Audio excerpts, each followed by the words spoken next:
You will go live, right? Yes, I have started the live. I don't know if it's live or not. I think I read something which said it will be live at 6:05. Just recheck. From my side, I'm live. We are live actually, yes. Abbas, we are live. Okay. So should we start? Yes, we can. Or wait for Saad? Okay, Since we so are live, let's start. Bismillahirrahmanirrahim. Saad will join. Okay, Bismillahirrahmanirrahim. So our topic is apparel and textile retail future of Pakistan. Okay. So let's. So what are your thoughts on the current situation of retail sector of apparel and textile, brick and mortar, and e-commerce as of now, right now? So I'll give you a brief intro. My name is Wakeel. I did my bachelor's from SZABIST in the year 2012. While I was doing my bachelor's, I kind of started this online e-commerce website for my family business, which is Sanaullah store. I did this in 2010 with the help of a family friend. I started my website and started putting some of the products online that we sell on stores. Back then in 2010, I felt it was an early start. A lot of hi, Saad. Assalamu alaikum. How are you? I'm good. How are you? I'm good. How are you? So we just started actually apparel and textile retail. I was giving a brief intro about myself. I'll just restart. My name is Wakeel. I did my bachelor's from SZABIST in the year 2012. While I was doing bachelor's, I kind of started in the year 2010. I started my own e-commerce store for the family business in Aula store. I started by creating an e-commerce website back in 2010. And I very slowly started putting few of the products we sell online, and this is how I started actually. So, what about you, Saad? Assalamu alaikum and welcome everyone. I started. I graduated from SZABIST, and when I was in SZABIST, I realized that the world is changing. Can you see me now? Yeah. Yeah. So I realized the world is changing now because we were following the traditional methods of trading in waste fabrics, and we eventually thought that we should go towards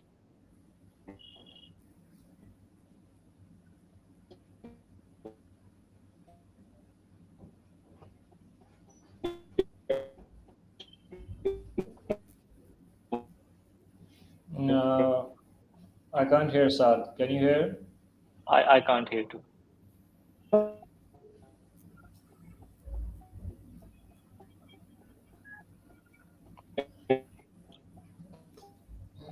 Saad, we can't hear you.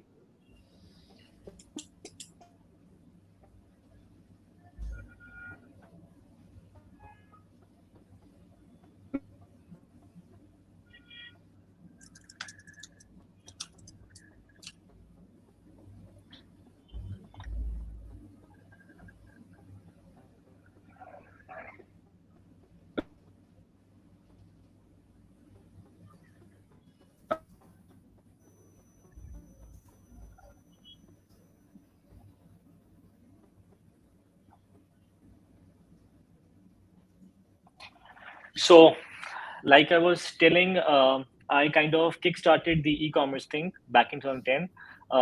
For the first few years, I had a lot of challenges because obviously I was managing my education and my part-time e-commerce business together. And apart from this, the challenges I had was introducing the concept of e-commerce to the local market. A lot of people back then wouldn't want to trust an e-commerce store, even if I had a physical store present. So in the initial few years, it kind of just made a break even for us. However, since the year 2016, it kind of had a great boost to it. And now I can safely say that I have 3 stores and 1 online store. All in all, my online store is as strong as the 3 stores combined. So this is how, in the last 4 5 years, the e-commerce has transformed for us at least. And moving forward, I feel it's a matter of 2 or 3 years that I at least expect 75% of my sales to translate to the e-commerce platform. Okay. Okay, Saad, we have you back. So can you continue your introduction? Saad, can you hear us? Saad, can you hear us?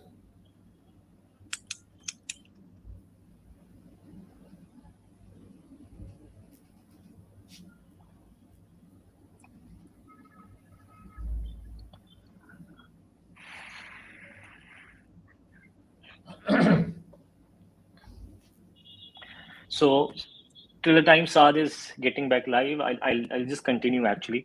One of the questions we had for discussion was the future of e-commerce scalability. If we talk about the current scenario of e-commerce for, hi Saad, Hello. Hello? yeah, can you hear us? Saad, can you hear us?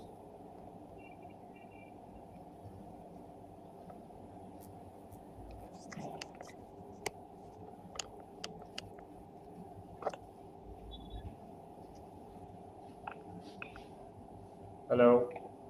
Saad, can you hear us?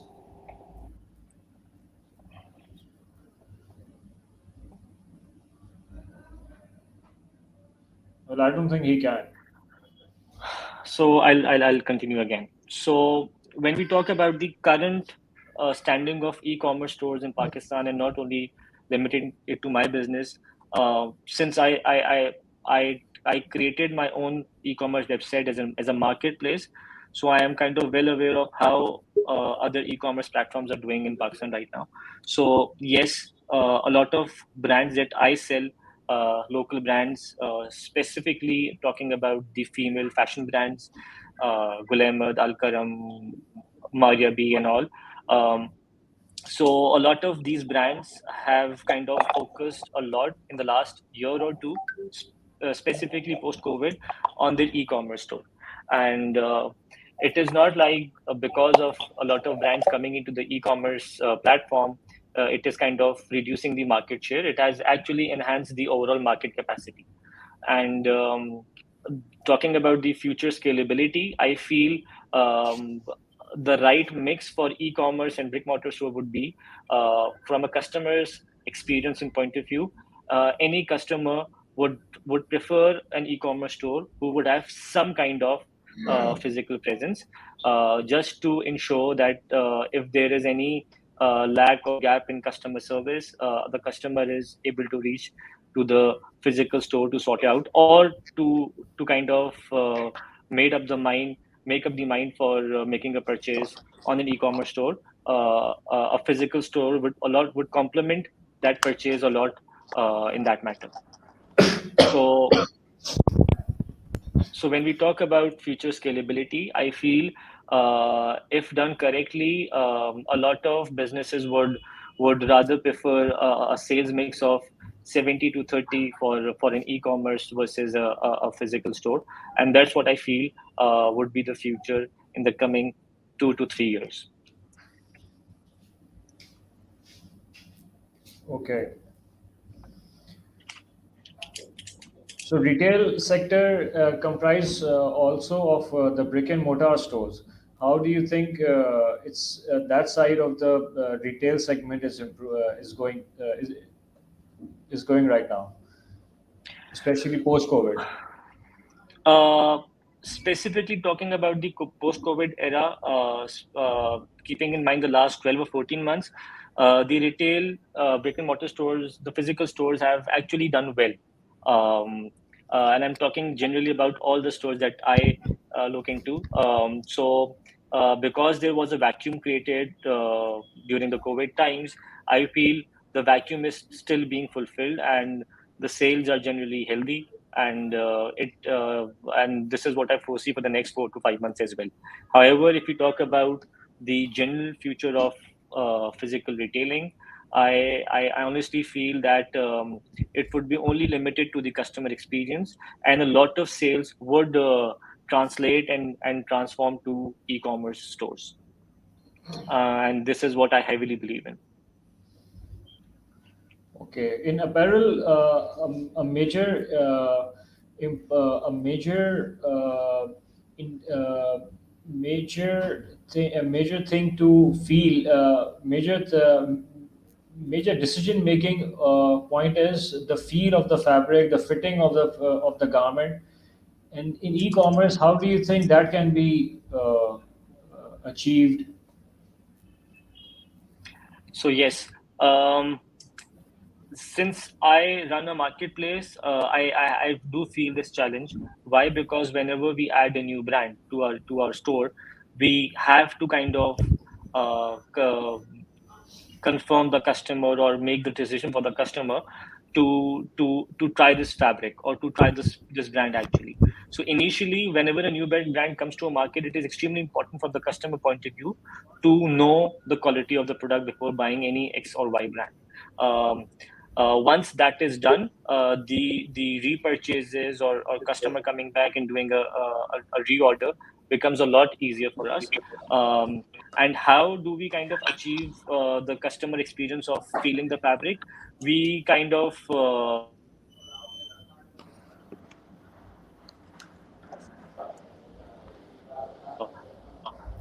can you hear me? Yes, I can hear you. You can hear me Yeah. now? Instead of asking customer, yeah, we can hear you, Sam. Yeah. So instead of asking customer to come to our website for a new brand, we rather ask customer to go to our stores and see the product. And this is what our sales trend also suggests, that whenever a new brand launches, the initial first few month purchases are made more on stores, and eventually these translate to our online stores. When the customer has good enough confidence on that product, they come to our e-commerce e-store and then continue purchasing that brand from our e-commerce store, and not only limited to Karachi, but also in other cities as well. Okay, Saad, were you here? Could you hear what we have talked about?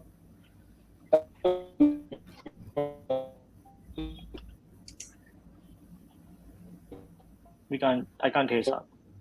I think Saad is gone again.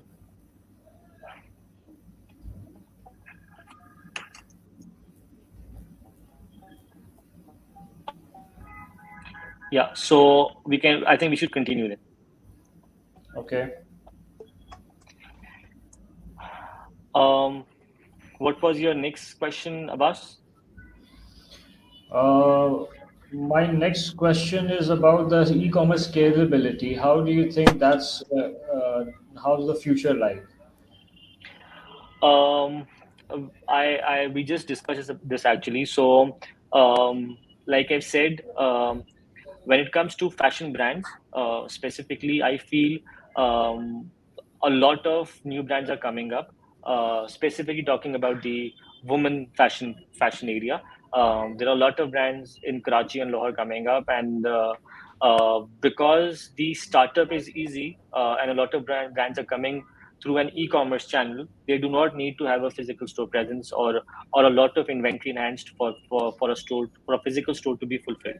So uh, I know thousands of brands right now that are doing pretty well in e-commerce side, and this is what I feel the future is, because a lot of resources are being put into the e-commerce side, and a lot of focus is being on the e-commerce side. So eventually, I feel the sales would the customer would be educated, would be made aware of buying things online more rather than going to the store.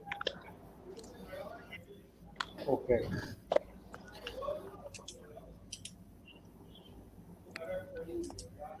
So, what about the development of international e-commerce for Pakistan?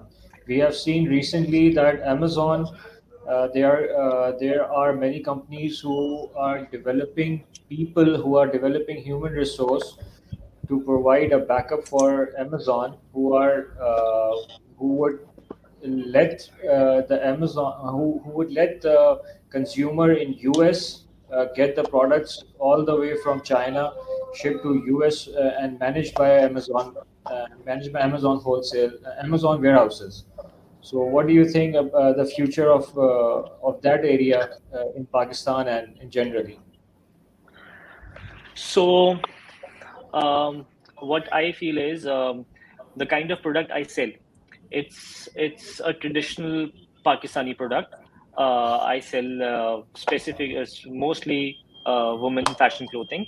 So, um since the very beginning, I have this extra attention from people from Asians living abroad, specifically in US, UK, Canada, Australia, and a lot of customers actually order me from these markets. And because it had great potentials from the very beginning, I kind of made sure that my e-commerce platform is international market friendly by giving them payment options which are more into the international side, like PayPal, credit card, Mastercard, and giving them international shipping options. So because of this, in general, e-commerce development in Pakistan and internationally, as of today, my 40% sales are from international customers and orders going internationally. And and these are just not limited to the orders going internationally. A lot of Pakistanis actually order it from US and get it delivered to their relatives in Karachi or in Gujranwala. So the potential is great, and the interest of the on the product is very specific and very clear. I'm unable to sell any Western clothing internationally because that product is already there in the international market. The product that is in demand by a Sri Lankan lady or by a Bangladeshi lady is only the product that is not easily available in that market, or a product that is kind of a speciality for of Pakistan actually. So very specifically, it's the Eastern traditional ethnic wear that sells well. And Talking about the Amazon introduction, so yes, by able to sell on Amazon, a lot of brands, specifically manufacturers and not brand companies like me who's a marketplace, but specifically manufacturers would have a great advantage of it, because once you're able to find the right uh, tool or the right way to sell on Amazon, and if you have the right kind of product and the quantities, you'll be able to scale your business in a uh, in a great level, on a great level actually. And there are fashion, again specifically talking about my field, there are fashion female clothing brands that have already started selling on Amazon, and I think the initial results are great. Okay. Saad, can you hear us? Would you like to add something? Yes, I can hear you. Okay, so what are So, your views of the future of retail, of especially e-commerce in Pakistan and internationally? well, e-commerce I can say that it's a growing field right now, growing business. It have a lot of to explore.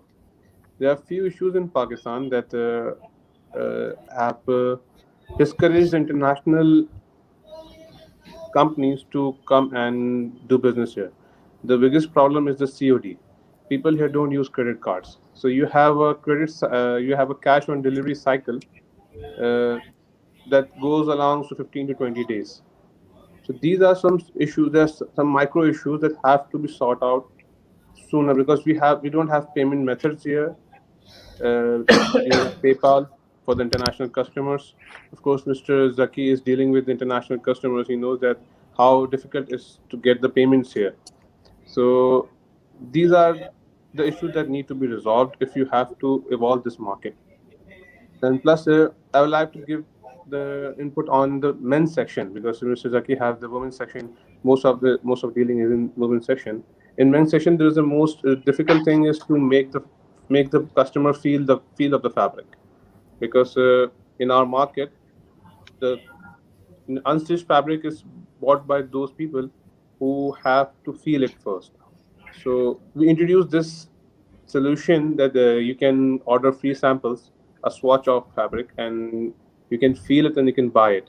So it was a successful move eventually, and we have increased our online sales. But as you know, Grace Fabrics have the background of the wholesale network all over the Pakistan.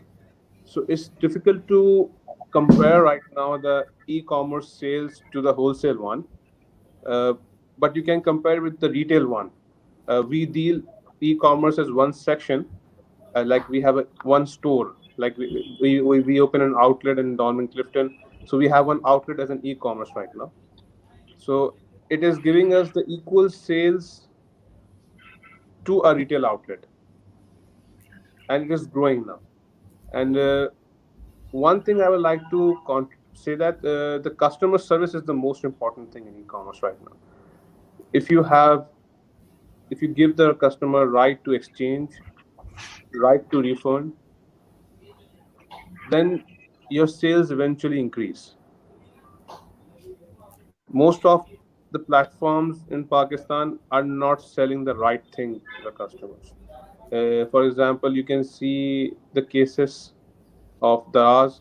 Like Daraz is eventually not responsible for that because they have vendors, but the customer experience on e-commerce is they don't get the right product actually. But if you give them the right product in the right price, then the reoccurring occurs and your sales increase.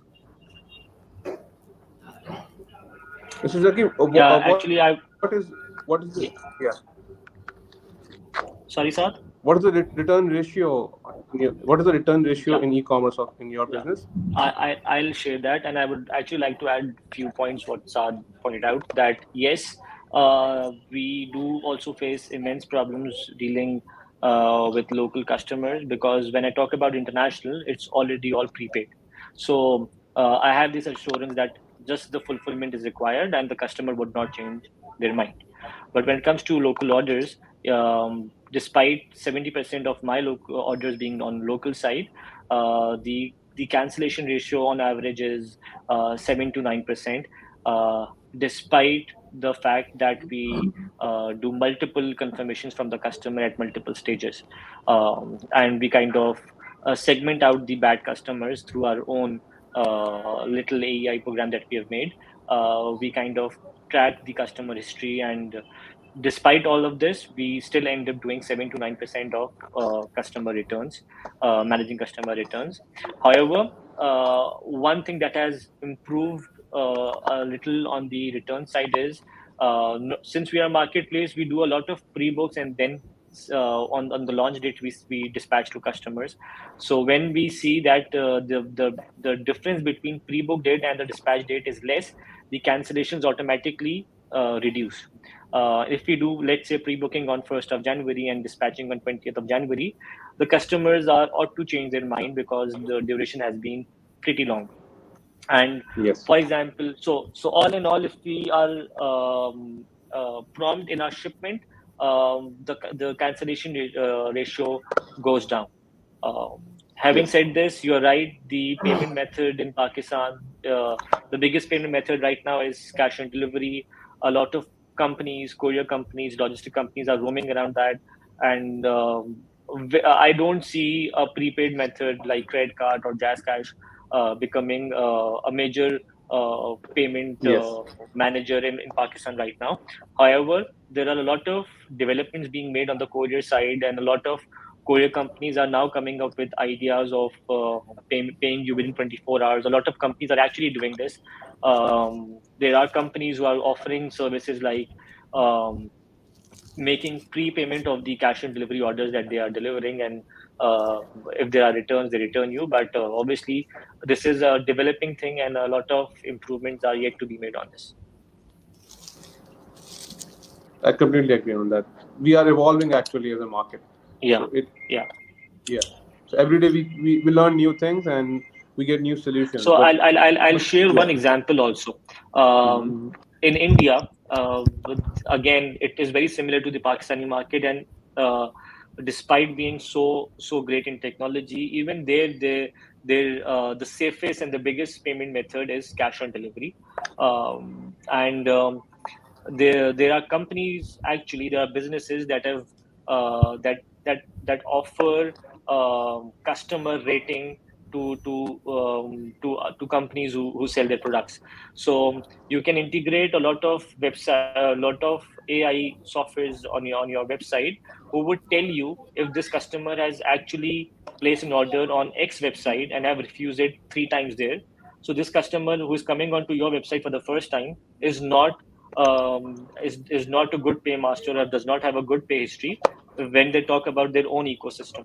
So these kind of softwares actually work in India, and they kind of um, mention out those customers who are not good paymasters or who are not good customers. So they might even refuse your orders. They might even make fake claims. So all in all, it's being recorded there. So even if you have a customer who's making false claims, you can flag that customer, and that customer, whenever places an order again from a different phone number or from a different laptop or from a different email ID, the customer would still be flagged because the customer had a similar delivery address. Unless the customer changes everything, the system would flag the customer on a reason that would tell you why the customer is flagged. So these kind of options, if they come in Pakistan, would greatly assist our cash and delivery mechanism and would actually improve it. That's a very good example actually, Zaki.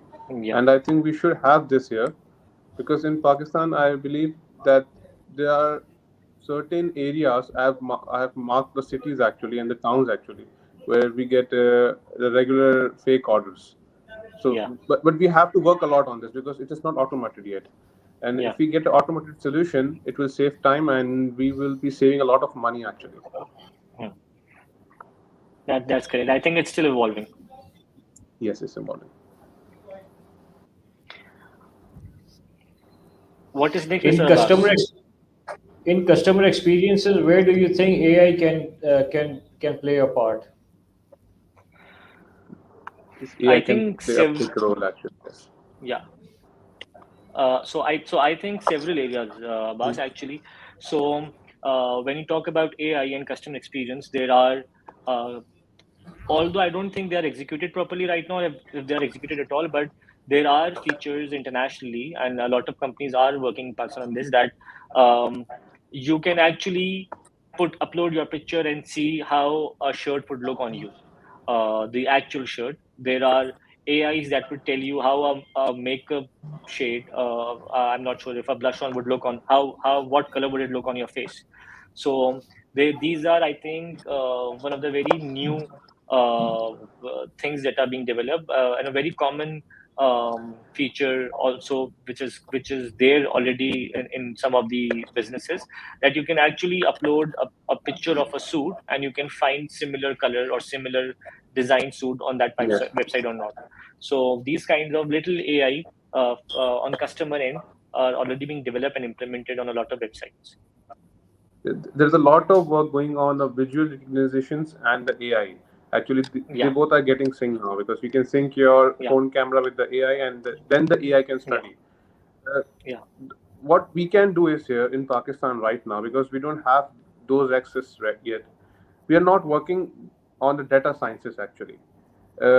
If we implement the AI on the data only, we can get a lot of insights of the customer preferences because we get like my department is working right now, but I don't think that we are working on that scale, and we should. I'm trying to get the people on board, but there's some lack there because you don't get those resources easily who are master in data sciences. But if you study the customer preferences through the customer analytic data, because what Google helps you in that is that Google keeps the track on what you are liking and disliking, what you are searching, and there's now the technology is so advanced that it reads on where do you stop, where on the like on the motion sensors as well, on not on like physically, but on the blogs, on the certain pictures, on the certain fashion, and study those patterns, and they can help us. But eventually, we don't have access to those data. But if we have the local services here who start working on data analysis and data sciences, the e-commerce of Pakistan would be 200 times or 300 times more because the results would be there. What the problem is that because we don't know the target markets actually here.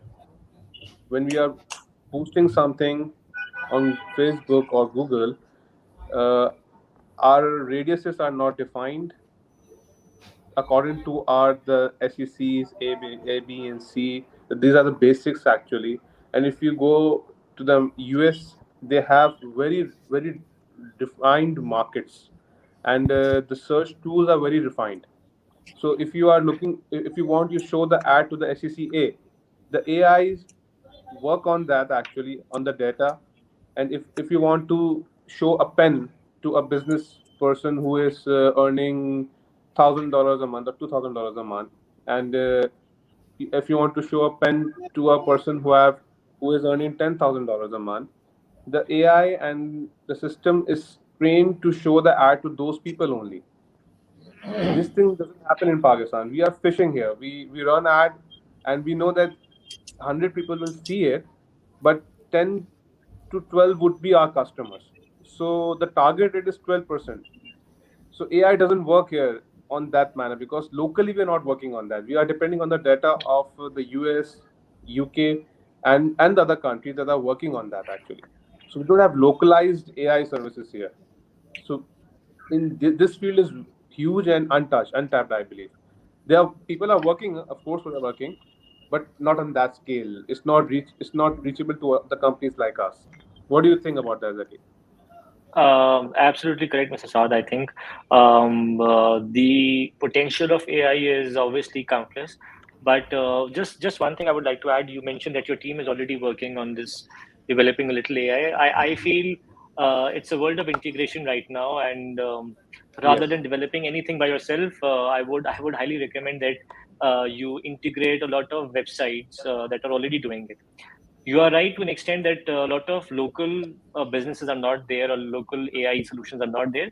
But when it comes to AI, I don't think you need a local solution. The meaning of AI is learning from the customer behavior. So even if it is an international solution, it can be amended in your way by learning your customer behavior. And although I have not done it myself, but I do feel that if done rightly, there are a lot of websites internationally that we all can work on and integrate with. So in general, I feel the interest in e-commerce is still developing. A lot of entrepreneurs right Yes. now, when it comes to hardcore selling on e-commerce, there are a few very rare, good examples. But if you talk about the general market, or specifically the topic that we are doing right now, talking about the brands that are doing retail, how are they doing their e-commerce? So yes, I think that interest is still developing. A lot of brands still focus on their retail side. They are willing to spend millions easily on just renovating one store, but they do not spend even few thousand on their e-commerce store. So I think once that perception Yes, I agree with changes, that. we will see a lot of stores, a lot of brick and mortar physical stores doing exceptionally well on e-commerce as well, and that's the need of the hour. I feel that will eventually happen. I completely agree on that. So that's my take on AI. Yeah. In export segment, I would like to divert the discussion to a different side. In export segment, we have seen that Zara and Walmart and many other importers, they focus on sustainability, less use of water, less and less use of plastics in packaging and all. And when we compare our retail on of brick and mortar to e-commerce, we see that there is a huge use of plastics in packaging to protect to protect our product from any damages in the courier process. So, what do Mhm. you think that is a future barrier for us for e-commerce, or that can be dodged in any way? That sustainable issue, that the use of plastics. Well, the use of plastic can be eliminated, can be minimized actually, and it cannot be eliminated. and they also haven't eliminated yet the use of plastic. See, there are certain supply chain issues that are necessary actually, but you can use the grade of the plastic that is recyclable. So Okay. there are solutions. For example, So the customer bag in the, that you are giving it on the CO, on the cash point, on the POS, it can be given as a woven, so you can eliminate the plastic there. But if you are keeping your inventory in the store and you have to save it from the dust, water, and everything, so you need the plastic there. That's the need, and there's a want and there is a need. So you have to identify those wants and needs, and you can change. You can eliminate the plastic on the wants. also, I Okay. think, Abbas, regarding your question, I don't think it will have any impact on how we do our e-commerce or how people are doing e-commerce, because right now the challenge is to reach bigger markets, safely deliver the product, and if that means you need to use plastic for it, I think a lot of brands are doing it, and big brands, like if you order anything from AliExpress, you would get it in plastic or in non-plastic packing material, but they do not hesitate using plastic if that ensures the product in Pakistan is being delivered safely. That's what matters right now. So I feel eliminating plastic would be a very long-term goal for at least our Pakistani market. Our goals right now should focus more on how to sell locally and how to improve our deliveries and how to capture more market locally and internationally right now. Okay, that should be our focus. So, Saad, you mentioned that you have opened a store in Dorman Mall, Clifton, and that's your Yes. e-commerce. That's an e-commerce store. How you came up with the concept, and what do you think does it come in the luxury textile retail concept, or or it is something different? We started it from the Lucky One Mall. While I was in SZABIST, I was planning this thing that I have to go to the retail section. So I got an opportunity in Lucky One Mall. We started from there. Then we opened in Bukhari. Then eventually went to Dollar 15. The concept was that to provide the luxury solution for the men's. The basic concept was that, and luxury comes with price. It doesn't you cannot go to the economies of scales and you can provide the luxury.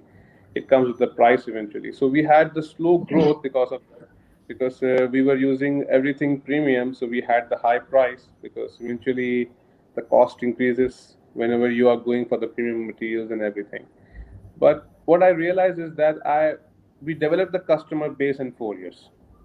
So in Pakistan there is a future of luxury. I believe Sanaullah, and they were working. They were giving all the luxury solutions. Right now they have added the local brands, but there was a time when I remember when we were young, when we have to give something to someone, we used to go Sanaullah, and they had the solutions for the perfumes and everything, imported goods they had, and recently they have incorporated the local brands in the stores. I believe, is that right, Mr. Zaki? Absolutely correct. Yeah, yeah. So there were solutions there. So we tried to build a solution, local solution for the men, but in a luxury tag.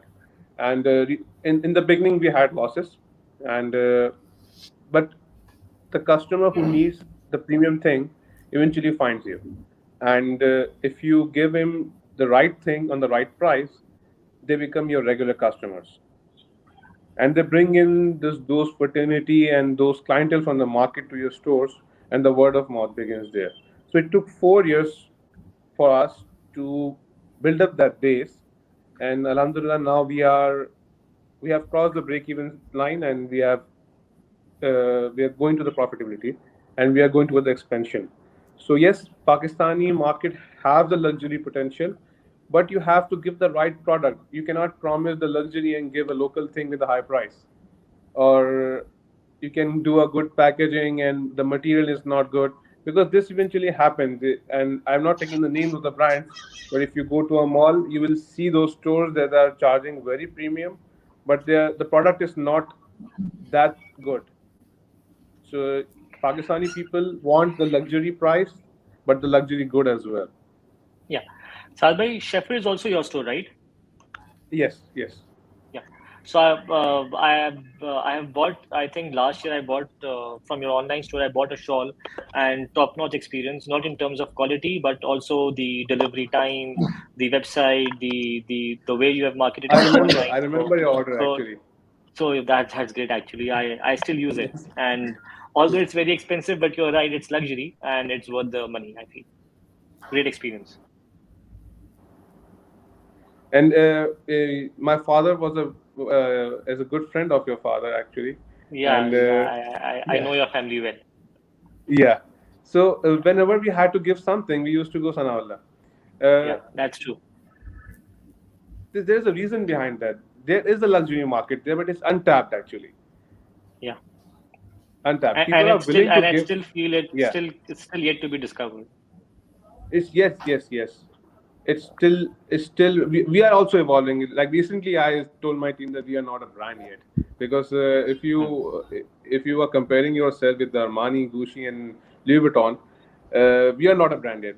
We have to work hard on that because if the day we will think we are a brand, we are done. We Yeah, cannot grow anymore. that's true. That's true. Yeah. So, Mr. Abbas, what was it? What actually you want to know about the brand? Uh, no, I wanted to know about the concept of opening a retail store at a Hmm. luxury mall and syncing it with e-commerce. How you came up with the idea? What were the problems you were facing, which you wanted to solve over there? I would like to share this. There is a solution of API actually. Uh, I, I wanted to go towards to the zero inventory for my e-commerce section. So this is a good solution for all the brands. Like if you have a good API solution with you, you can connect your store inventory to your online inventory. So you don't have to lock the inventory for your online section. So, and if you have multiple stores in multiple city, the API works very good. For example, if you have a product available in Lahore and and your website is synced with the Lahore store, the orders automatically goes there. So you can deliver it from the same city and save the So Mr. logistic Saad, cost one and question everything. actually. Yes, yes, So when you talk about this API, you have developed this on Shopify, right? yeah. I've developed from the outsourced software house. Yeah, but your website is based on Shopify. It's based on the yes Shopify. Okay, okay, great. Continue. Sorry. Yeah. So you're saying you have synced your retail stores and inventory with your e-commerce instead of having a separate warehouse for it. Yes, exactly. Okay, good for you. So what's the future like? We have when we talk about nowadays, whenever we talk about future, a keyword comes to our mind of metaverse, and we have seen that there are people buying lands over there. There are people building buildings over there. So do you see any link of e-commerce in Pakistan with that scenario?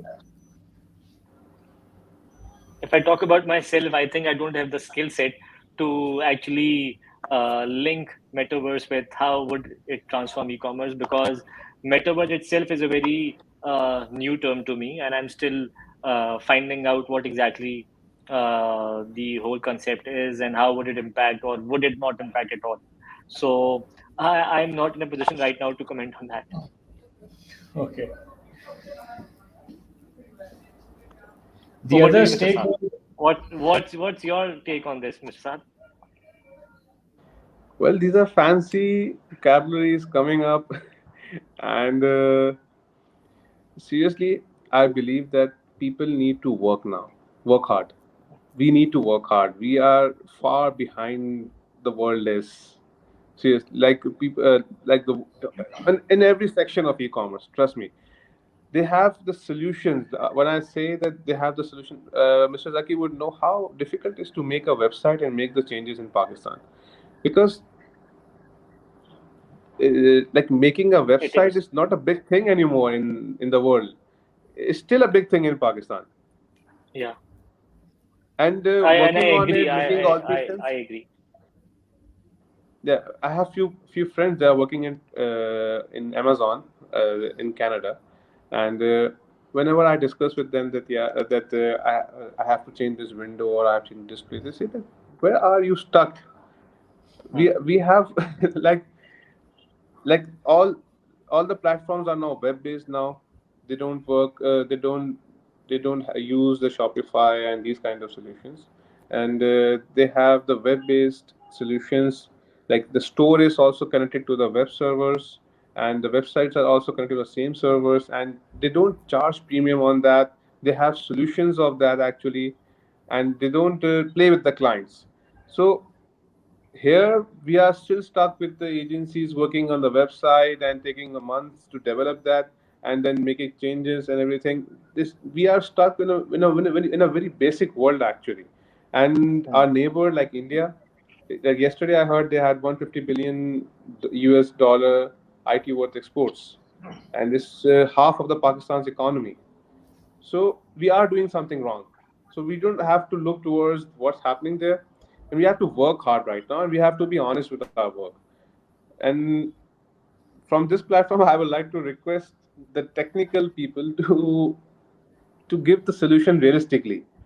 Like for example, if you give someone a quotation like 5 lakh rupees for a website, and then he would be starting compromises on the product.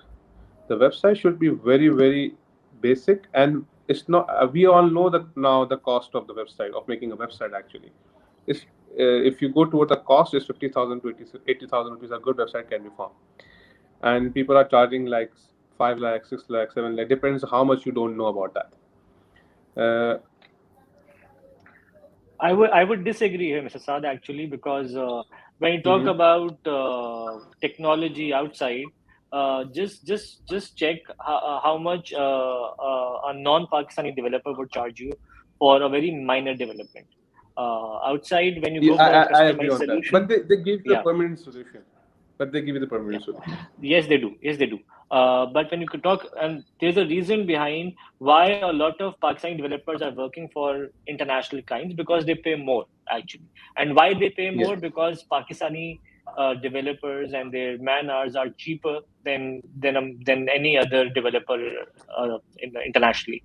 So you're telling 50,000 websites. I get SMS every second day or third day that you can get your website Yes. built on for 5,000 rupees as well. So 5,000, 50,000. I don't think you can evaluate a good website by saying it's a 50,000 website. It all depends on the need of the customer. And I still feel that there are companies who spend millions, easily millions on their website or on their e-commerce platform. Um, I would not obviously name any brand, but there are big brands, fashion bit brands, or food applications that spend huge amount of money, and the kind of product they deliver is obviously second into none. So we all need to open our mind, and like I've said, we are able to spend millions of amount on making one store at Lucky One or Dolmen Mall, but we do not Yes. spend even 10% of that amount on making a website that would eventually be well, as big as your 10 stores, if not more. So Well, if we I have like that to kind share of this. vision, if we would Yes, have that yes, kind of yes, vision, we would spend it on yesterday yes. basis. Like we came from a wholesale network and we started retail, right? So I convinced my few stakeholders to start a website by saying Yeah, that you will be giving the rent of around 15, well, around 1 million to 2 million to a mall, and you can give me the rent of 5 lakh rupees and I can start this business.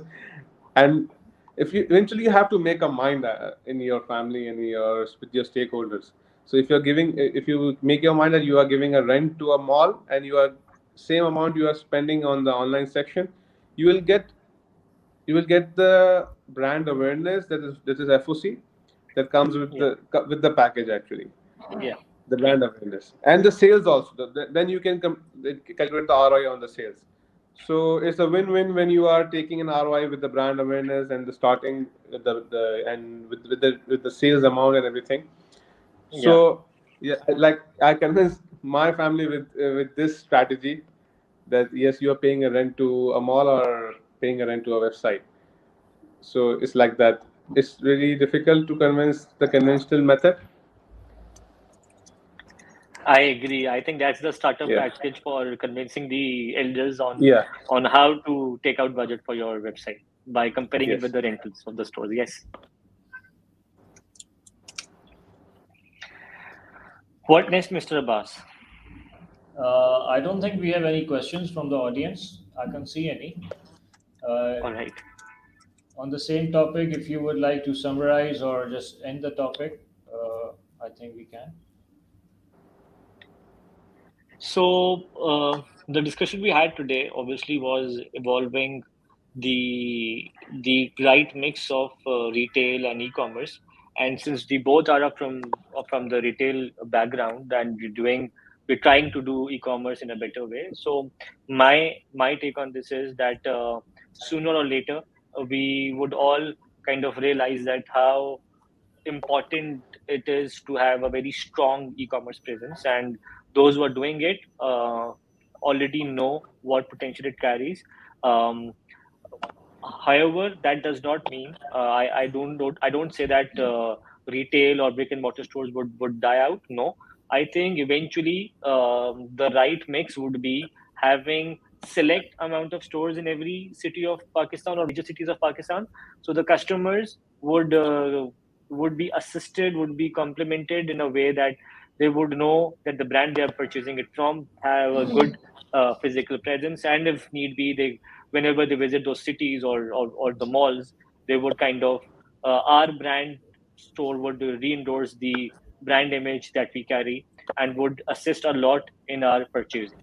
So that's what has happened with us. Had it been no physical stores for me in these 10 years, my e-commerce would not be here where it is today. So I feel the stores have complemented my e-commerce a lot. Just the fact the customer knows they have 3 stores in Karachi is good enough for a customer in Gujranwala or Gojra to make a purchase. So I think the right mix is important. All those who are online only would face the same challenge, and all those who are not online at all would need to have the right mix. That's what my take is. Yeah, that's it. Yes. We have a question from the Yeah. audience. How Mhm. do you build partnership between stores and brands? So that's for me. Yes, I think it's for Yes. you. Yes. So obviously, it's the two-way communication that we do. We have a platform at online which you can search how to sell with Sanaullah. That's a platform and a form that would take you to us. We'll review the brand, and when if we feel it is the right fit, we kind of get connected and start the work. And when we feel the brand is right for us, we contact the brand, be it in Karachi, Lahore, or Islamabad. So since we are a marketplace, we kind of sell more than 400 brands, mostly clothing brands and mostly ladies clothing brands. So we kind of hunt ourselves, and a lot of brands do reach us. And on average, we kind of add 2 to 3 brands on weekly basis. So that's our basis. Wonderful.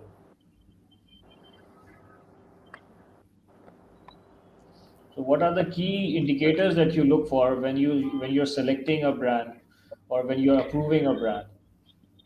So the first thing is we ask for samples from the brand. Like you've mentioned before, we should first see ourselves how the brand feel and fabric feel and quality is. Number two, we do. It is very important online now that what kind of brand equity does it have digitally? Their how active is their social media platforms? How proper or professional is their e-commerce website? How attractive is their product shoot? What kind of product pricing they're offering? How frequently do they launch their new products? Um, that's about it. Then comes the financial side, but that's the main key factors we look into when we're deciding about the brand to induct or not to induct. Okay.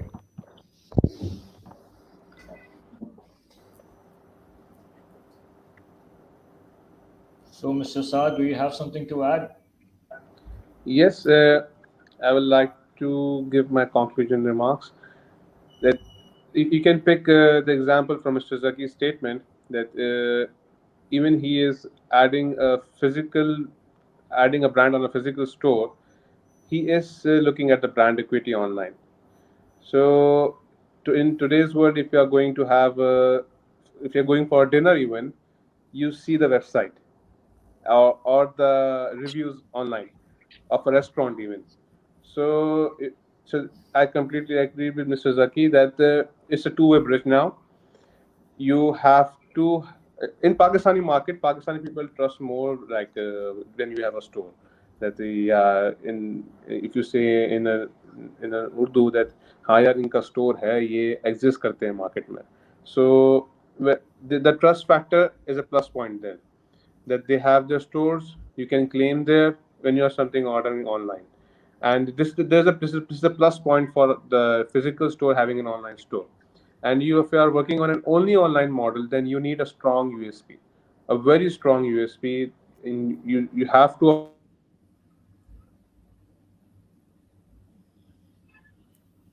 customer something out of the box, and you have to capture and you have to bring something unique.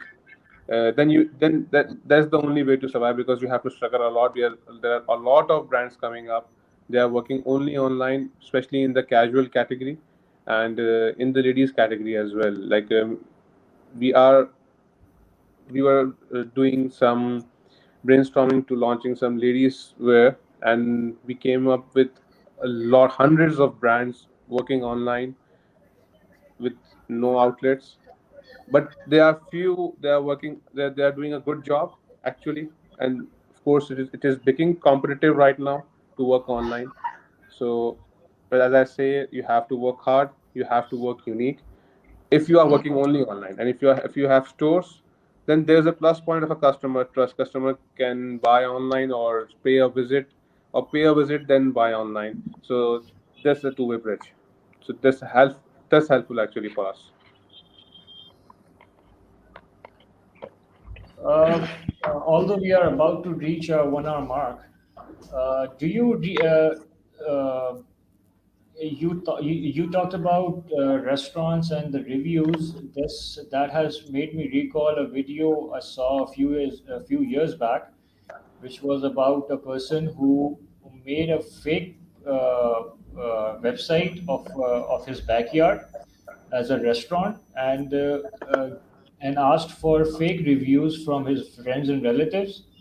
And whenever anyone would call him for a reservation, he would so he would deny them any seat, and would ask them to book for 2 months later. And a few years and that's a few days passed, and he got many reviews on trip and on trip.com, I guess. TripAdvisor, yeah. TripAdvisor, TripAdvisor. I guess. Yeah. So you have seen that video as well, I guess. No, I Yeah. have not seen the video, but this sounds very interesting actually. Okay. What happened then? Eventually, So what then happened? he made he so one day he opened his backyard for people and served them soup, and then he was clicked by the media and was called for an interview, and the game was over. He just wanted to Yeah, play around. I So think what's this that? was a What's classic example of making a pre-hype about the brand, Yes. Yes. So pre-launch what hype. do Yeah. so what do you think in our market? What's the importance of reviews? Is there any importance? Do people look for that? And in your marketplace, especially, do people look for that? Oh yes, absolutely. Yes. So it's a make or break, to be very honest. We need to ensure that we can't sell everything. We can't just compromise on the quality, and not just the quality, but what we commit in terms of the delivery time, the after sales services. Because one bad review, justified or not justified, does affect on average 10 customers. and one good review does not affect 10 customers. So yes, we need to take bad reviews more seriously, and that's when we say the customer is always right. So they have this unfair advantage that they can threaten us. Yes. They do threaten Yes. us a lot. That if you do not listen to me, I'll post a review. So we have to make sure that we come to a very You have to mutual give middle a way diplomatic solution. solution to these type of Yeah, customers. yeah, absolutely. Yes. So we can't take that lightly, and we have to be on our toes all the time. Yes, there are certain groups there on the Facebook, right, and they have more than 2 lakh, 3 lakh members. I don't remember the Yeah, name actually. It's customer feedback or something, and voice they of are customers as actually, well. Yeah, yeah, well, the voice of customer, and they actually sometimes they have the blackmailing strategy, and but this is a part of work. You have to tackle these yeah, things, yeah, and but absolutely. your question, are they effective? Yes, they are effective now. These things are effective, and you have to take these things seriously. Okay, I think that's about it. So we had only one question. Yes, we had only one question. Yeah. Not a bad start. It was Yes. a good session actually, and Yeah, thank you for the actually pretty inputs. nice. Yeah. We have Actually one pretty more nice. It was question. We have one by more Abbas. question. The question is, does your industry incentivize people to review? In our No. case, no, No. because again, we talk about a restaurant industry, I think reviews matter a lot. But when it comes to selling clothing online, more than the reviews, the brands that we sell matter more. So their Yes. own brand value, their own product quality matters a lot, and we do not incentivize, and because that's not a long-term strategy, we feel. Okay. Exactly. In our industry, the bad review matters more. We have to tackle those things Yeah. instead of paying someone for the review. You have to keep an eye on the Google and Facebook and these kind of groups that your brand hasn't been uh, mentioned in bad words.